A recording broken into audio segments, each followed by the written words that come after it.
আজকে আমি দেখাবো কিভাবে আপনারা আপনাদের ফোন থেকেই আপনাদের যে জিমেল আছে সেটা 2 স্টেপ ভেরিফিকেশন অন করবেন। তো চলুন দেরি না করে শুরু করা যাক। প্রথমে আমরা আমাদের ফোনে যে গুগল অ্যাপসটি আছে সেটা ওপেন করে নেব। ওপেন করার পরে এখানে আমরা দেখতে পাচ্ছি যে আমাদের যেই জিমেলে যে লোগো আছে সেটাতে একটা ট্যাপ করব।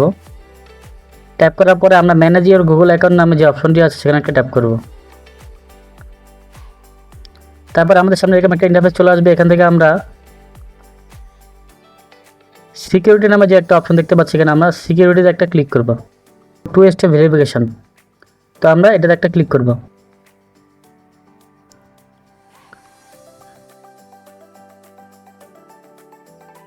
অ্যাড ফোন নাম্বারে ক্লিক করব।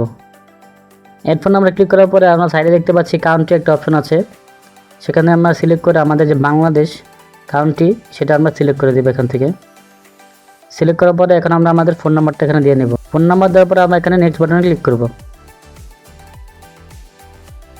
নেক্সট বাটনে ক্লিক করার পরে আমাদের একটা ভেরিফিকেশন কোড চলে আসবে। এখানে আমরা আমাদের কোডটা এখানে দিয়ে নেব। কোডটা এখানে বসানোর পরে আমরা ভেরিফাই বাটনে ক্লিক করব। বন্ধুরা, আপনারা দেখতে পাচ্ছেন আমার ফোন নাম্বারটা কিন্তু এখানে অ্যাড হয়ে গেছে। এখানে আমরা ডানে ক্লিক করব। বন্ধুরা, আপনারা দেখতে পাচ্ছেন আমার 2 স্টেপ ভেরিফিকেশন অন হয়ে গিয়েছে। আশা করি ভিডিওটি আপনাদের ভালো লেগেছে। ভালো লেগে থাকলে লাইক, কমেন্ট এবং সাবস্ক্রাইব করে আমার চ্যানেলের পাশে থাকবেন। ধন্যবাদ।